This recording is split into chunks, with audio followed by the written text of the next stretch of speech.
आहे इकडचं थोडंसं. ॲक्च्युली हा एरिया खूप डेव्हलप झालेला आहे. पहिले फक्त गाव होतं. हे बघा इथे तर खूप मोठी रेजन्सीज ओपन झाली आहे आणि पूर्ण गाव एरिया होता, काहीच नव्हतं. असं छान हा एरिया आहे. इथे ब्रँड असे म्हणजे मोठे मोठे शॉप पण आहे, जसं झुडिओ म्हणा, डीमार्ट वगैरे. आपण चांगलं वाटतं. मारळच्या इथंच आहे शहाड स्टेशनजवळ. पण एवढं प्रचंड ऊन, एकदम कडक ऊन आहे, खूप जास्त कडक ऊन. उन्हामध्ये सर्वांनी प्लीज आपली आपली काळजी घ्यावी. खूप जास्त ऊन आहे. माझे हजबंडच एवढ्या उन्हामध्ये मार्केटिंग फील्ड करत असतात. कधी कधी वाटतं की कसं काय सहन करतात. तर एवढ्या उन्हामध्ये फिरणं, मुंबईसारख्या ठिकाणी जाऊन फिरणं, त्याच्यामध्ये ट्रेनचा प्रवास खूप कठीण आहे.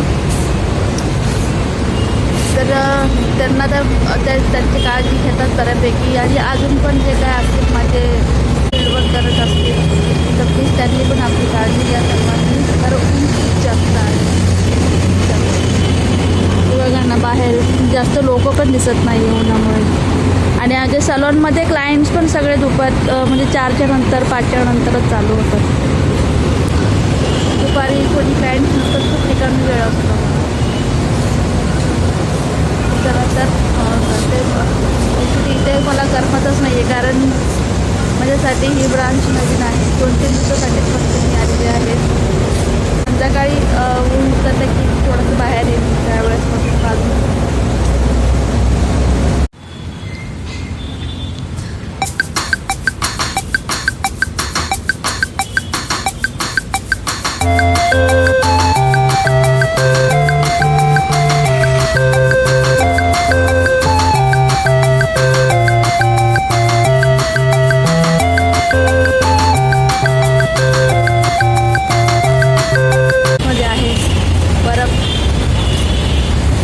बाहेरचा एरिया बघा किती छान वाटतं. खूप मस्त इथं, म्हणजे एकदम असं फ्रेश नवीन एरिया डेव्हलप झालेला आहे आणि खूप छान वाटतं, खूप फ्रेश.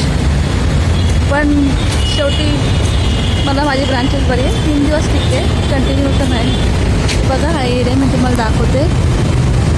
म्हणजे छान असं डेव्हलप झालेलं आहे, फ्रेश वाटतं बाहेर एकदम. आणि खूप मोठं असं. चला भेटूया थोड्या वेळात.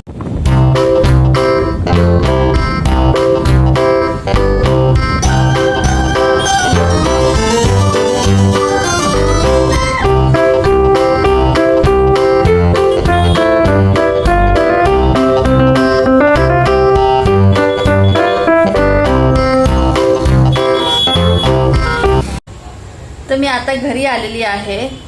जरा कारण नाशिकला गेलो होतो, तुम्ही ते व्हिडिओ बघितलेलंच आहे. एक फंक्शन होतं आमचं, तर बरं वाटलं जरा जाऊन. म्हणजे थोडा चेंजेस पण झाला. भले एक दिवस काय नसावे, कंटिन्यू जॉब करून करून पण कंटाळा आला, तर मुलांना पण थोडंसं चेंज झालं. ॲक्च्युली राहायचं मन करत होतं. कार्तिकचं तर खूपच मन करत होतं, पण त्याचं 10वीचं वर्ष यावर्षी, म्हणून मग मी त्याला काय ठेवलं, त्याचे क्लासेस चालू आहे आणि माझा जॉब होता. मग मी आली. पण एक दिवसाचा चेंज पण खूप फरक पडला. फ्रेश वाटतं जरा. तर आज रात्री थोडा उशीर झाला तो यायला, आणि आज सकाळी घाईघाईमध्ये जॉबला गेली होती. 10च्या मॉर्निंग शिफ्ट होती. तर आता मी घरी आलेली आहे. तर आता बघते, आवरते मी घरातलं, काय जेवण बनवायचं आहे, काय बनवायचं ते बघते मी. संध्याकाळी आज माझ्याकडे व्हेज जेवण आहे, बनवते आहे. इथे भात होतोय आणि शेंगा स्वच्छ करून घेतलं आणि वरण बनवायचं. तर हे मोस्टली माझं सकाळचं जेवण असतं. आणि ते मी शेंगदाणे थोडेसे भाजून घेतलेले आहेत शेंगाच्या भाजीमध्ये टाकायला. तर आता असं व्हेज जेवण संध्याकाळ होतं. आणि संध्याकाळचं कसं की मी नॉर्मली काहीतरी आपलं टाईमपास बनवून घेत असते, कारण थकलेली असते. पण आज मला पूर्ण जेवण बनवावं लागतंय.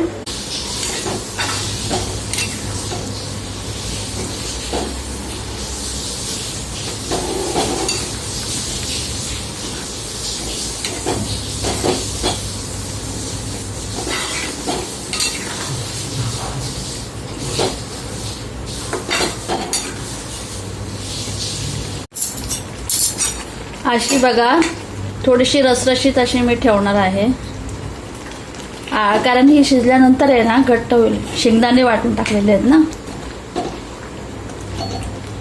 शेंगदाण्याचं कूट टाकलेलं आहे, ते शिजल्यानंतर ती घट्ट होईल अजून. तशी माझी भाजी रेडी झालेली आहे. यात मी टाकलं आहे कांदा, कोथिंबीर, थोडंसं जिरं, मीठ, हळद आणि लाल मसाला. ही डिश आहे ना त्याने तव्यावरची भजी सॉस सोबत.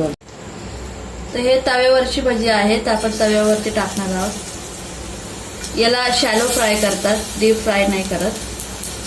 ही ॲक्च्युली इगतपुरी नाशिकची रेसिपी आहे.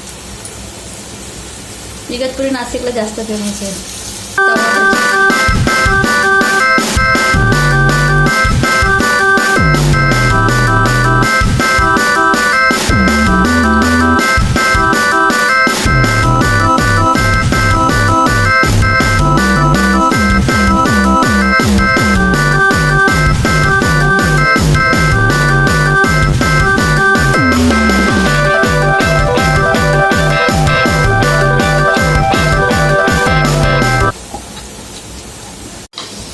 तेल मी सगळीकडे पसरवून घेते व्यवस्थित. जे सगळे आपण हे कसं करतो टोमॅटो ऑमलेट, बेसनचा पोळा शॉर्टकटमध्ये, त्याच टाईपचा. बारीक गॅस करून याला चांगलं होऊन द्यायचं एका साईडला, नंतर मग दुसऱ्या साईडला चेंज करायचं. आता हे आपण पलटी करून घेऊया एक एक करून.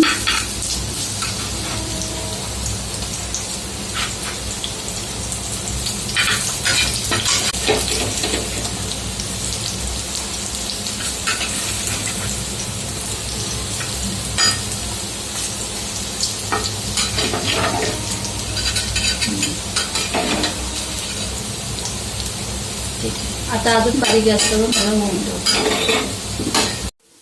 तव्यावरची भजी रेडी झालेली आहे. बारीक गॅस करून मी ठेवली होती आणि आता गॅस बंद करते आणि ही सगळी भजी ना अशी साईडला करून घेते, म्हणजे त्याच्यामध्ये एक्स्ट्रा तेल आहे ना ते सगळं निघून जाईल.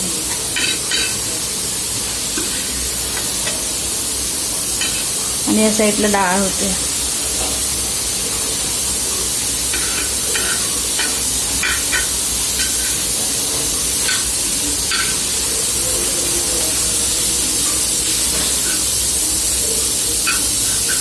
एक्स्ट्रा तेल सगळ्यांनी द्यायचं.